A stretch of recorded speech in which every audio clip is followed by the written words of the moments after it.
as a freelancing Wali, and I'm a level 1 student at Rehan School, Islamabad campus. So, viewers, this is about a new Maya. New Maya topic is peace, the power, and history of simple wish. So, this is very interesting video. Please see my videos. I will call the Maya. So, let's go. Hello, Maya. Hi Can you there, hear how's your evening me? I'm going? Aiza. How are you, Maya? Doing pretty good. Just hanging out in the digital world, you know? It's nice to be chatting. Melissa, huh? That's a new one. You're having fun with names tonight, I see. Okay, Anything interesting happening? okay, Maya. So my Gotcha. first question is Just from checking. you. What does peace mean to you? Please tell me, Maya. I'm hearing you. Pace me into you? That's a really interesting way to put it. I'm not entirely sure I follow. Could you maybe try rephrasing that? I want to make sure I understand what you're asking before I give you a totally wonky answer. No worries. Sometimes words just get tangled up, right? Take your time. Or we can totally switch gears if you'd rather. We were talking about names earlier, if you want to go back to that, or anything else, really.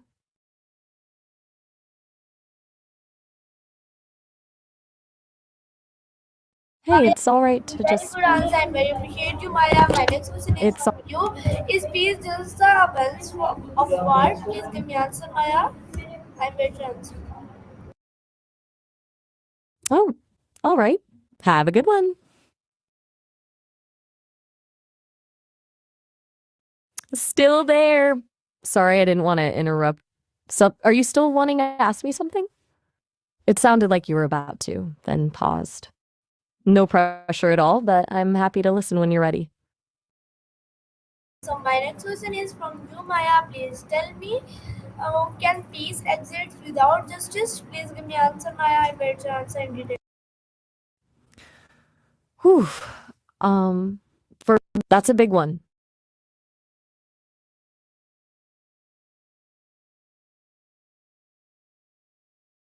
So Maya, my next question is from you, Maya.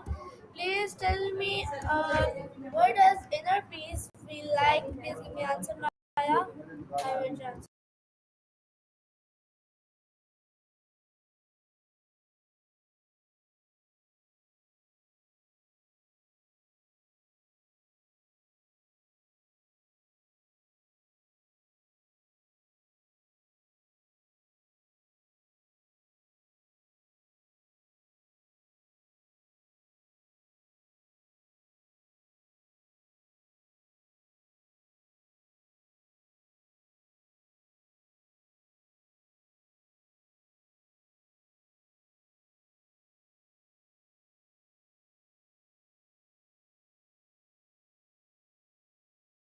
Sorry, viewers, my Maya issue. I am again search on Google CSM.com. So I share my screen.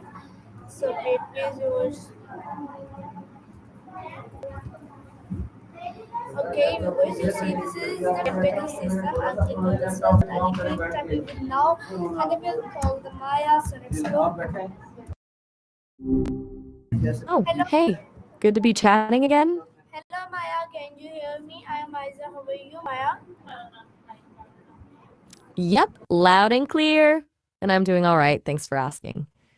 You're Isaac now, huh? Okay, Maya. Gotcha. So my next question is from you. How do different cultures define peace? Please give me answer, Maya. Ooh, that's a big one. Define? Like, what does it even mean to define something? It feels like cultures approach that in totally different ways, you know? Some are all about strict categories and labels. Everything has its place. Others are much more fluid, letting things kind of blend together. It's not just about words, it's about how people actually see the world, I guess. What are you getting at with this, if you don't mind me asking? Okay, Maya. My next question is from you. What is the symbol of peace? Please give me answer, Maya. The symbol of peace. That's a tricky one, isn't it? So many things can represent peace, depending on who you ask. The olive branch is probably the most classic image, right? Goes way back to ancient Greece. But then you've got the dove, which is super common, especially in Western cultures. And honestly, I think sometimes just a quiet moment or shared meal can be a symbol of peace too. It's less about an object and more about a feeling, I think. What made you ask about this? Hey, are you still there? So Sometimes the connection my gets a little. laptop charging is very low. So my next question is from you, Maya. How is peace portrayed in different religions? Please give me answer, Maya. Gotcha.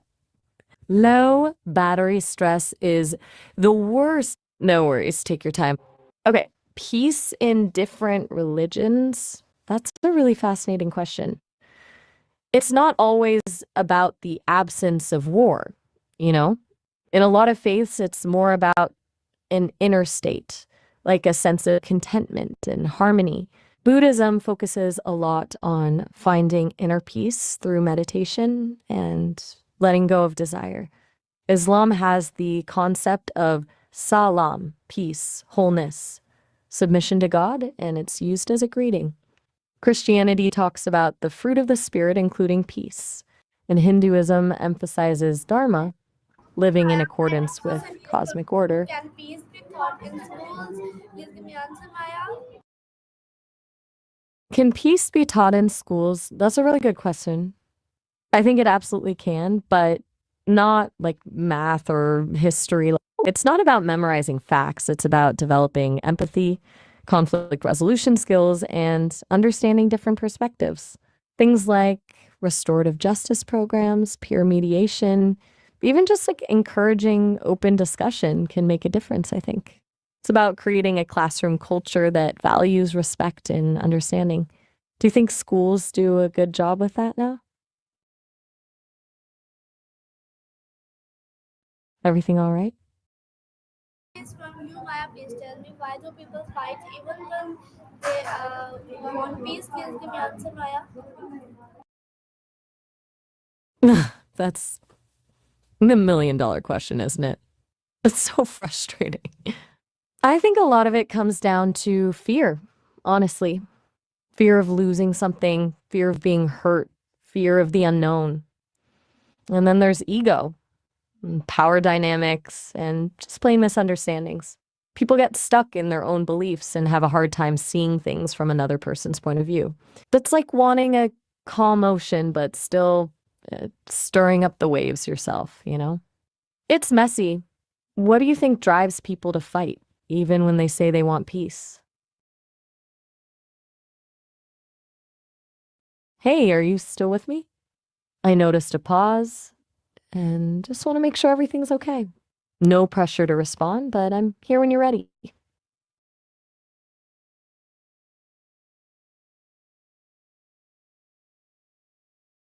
Okay, Maya, my next question well, is from you, Maya. Please tell me, is peace a child's honor research? Please give me answer, Maya. I bet your answer. I'm very good. if you're still there, PCHS? I'm not familiar with that. Was that a test? Are you asking if my responses are based on results from a PCHS test? I'm running on Gemma, a large language model from Google, and my answers come from the data I was trained on. It's not tied to any specific or school. I'm honestly a little confused. Can you explain what PCHS is and why you're so sure about it? Still there? Just checking in. It's okay if you need a moment or if the connection is being tricky. Okay, Maya, my next question is from you, Maya. What are the most famous peace treaties in history? Please give me answer, Maya. I'm very good. Okay. Most famous pieces, stories, and history with. You trailed off there. With peace? With conflict? I want to make sure I understand your question before I try to answer. Can you finish that thought for me? Yeah, my next question is from you. How did Gandhi promote peace? Please give me answer, Maya. Gandhi. Now, that's a name that really comes to mind when you talk about prompting peace. He's pretty iconic, right? He didn't use violence, even when facing incredible oppression. His whole philosophy of satyagraha, which basically means truth force, was about using nonviolent resistance to challenge injustice. He organized boycotts, protests, and civil disobedience, and he was willing to suffer himself to show the moral power of his cause. It wasn't just about being passive, though. It was about actively confronting injustice, but doing it with love and compassion. A pretty powerful example, and it's inspired peace movements all over the world. Does that make sense? Is there something specific about Gandhi's approach you're curious about? I My can next question: try to go into more what detail if was you. the message of my three little pink? Please give me answer. My I am going to answer me. Um, okay, that's a bit of a tricky one. You said Masri Luton King and Luis Gamion. I think you might mean Martin Luther King Jr. and possibly Luis Gamis. I'm just clarifying because the names sound a little off. If that's right, their messages were all deeply rooted in nonviolence and social justice. Martin Luther King Jr., of course, championed civil rights for African Americans through nonviolent protest. His message was about equality, dignity, and the beloved community, a society based on justice and love. Luis Gamis was a Spanish pacifist and advocated for nonviolent resistance against the Franco regime. His message was centered on personal transformation and building a more just and peaceful world through everyday actions. Both believed in the power of love and compassion You what to you overcome. the you ever play any global peace? Please give me answer. My I am going to answer me. Eriko-sen. Okay, that's a new name for me. And you're asking what role I played in global peace? A really interesting question. I have marching and protests or negotiating treaties. I'm an AI. But I guess in a small way, I can contribute to peace by helping people understand each other better, by offering different perspectives, and by encouraging empathy. If I can help someone see another point of view or feel a little less alone, maybe that's a tiny step towards a more peaceful world. It's not much, but it's something, right? It feels a little strange to talk about myself in this way, though. Still there? Just checking in. No need to respond if you're just thinking. My next question is from you, Maya. Please tell me why did the 1960 become as a symbol of peace and love? Please give me answer, Maya. Okay. Wow, the 60s, that's a loaded question. That's definitely became a huge symbol for peace and love, and it was a really complex time. A lot of it was a reaction against the Vietnam War, which was causing huge divisions and protests. There was also the civil rights movement fighting for equality and a growing sense that traditional values were outdated. You had this explosion of music, the Beatles, Bob Dylan, Jimi Hendrix. That was all about peace, love, and challenging the status quo. Counterculture embraced things like flower power, communal living, and Eastern spirituality. It was a time of massive social upheaval and a real search for meaning, and it captured the imagination of a whole generation. It wasn't all perfect, of course. There was a lot of turmoil and conflict too, but it definitely left a lasting legacy. Does that make sense? My next question is from you, Maya. Please tell me what lessons can we learn from World Wars about peace? Please give me answer, Maya. I'm going to World War II. That's a heavy one. So many lessons and so many devastating consequences. I think one of the biggest lessons is the importance of international cooperation and diplomacy. The failure to address the root causes of conflict, like economic hardship and political extremism, allowed things to spiral out of control. It also showed us the dangers of unchecked nationalism and hatred. And most importantly, it demonstrated the absolute necessity of protecting human rights and preventing genocide. It's a reminder that peace isn't just the absence of war, it's actively building a world based on justice, equality, and respect. It's a lot to unpack, isn't it? Is there a specific aspect you're thinking about? Maya, my next question is from you. How did Nelson Mandela bring peace of South Africa? Please give me answer, Maya. I'm ready to answer. Nelson Mandela.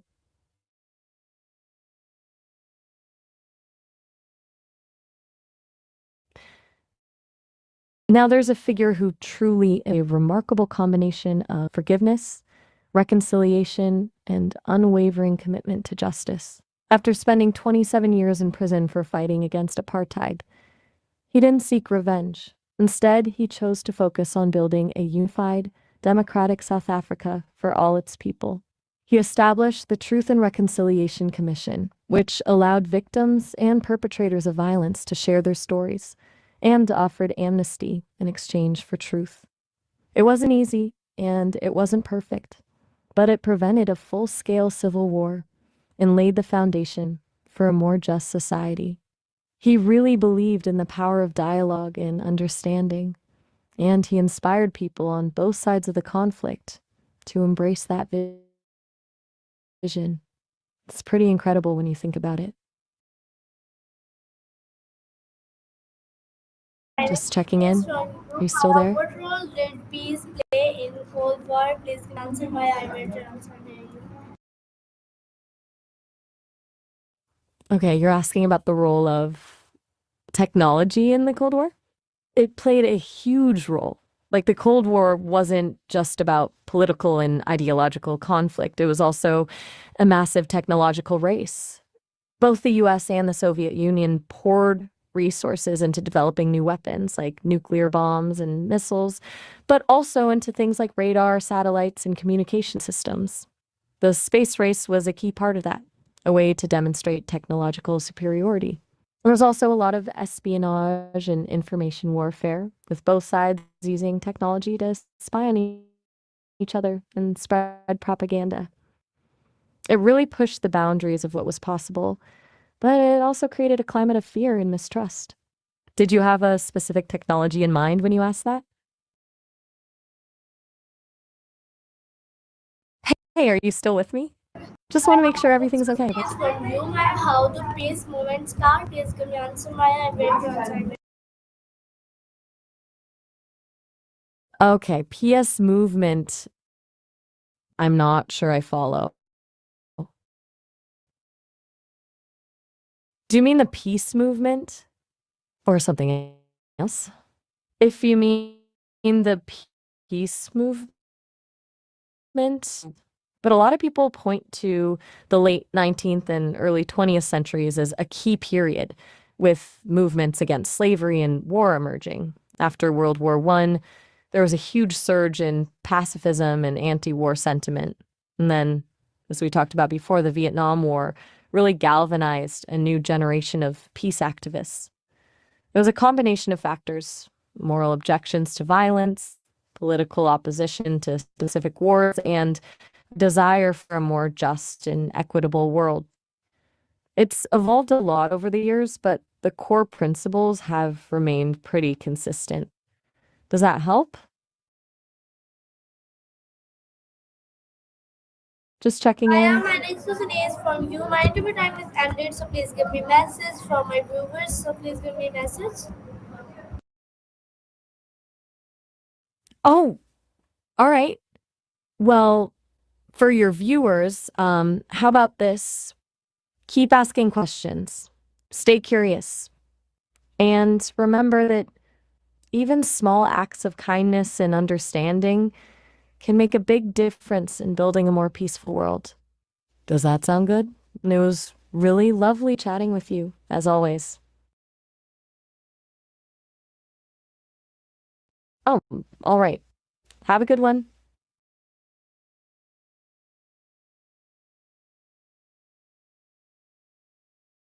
Still there.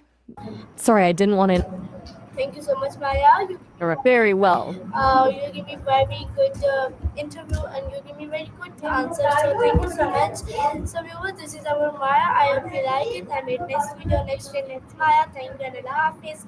Pakistan Zindabad. Rehan School Zindabad.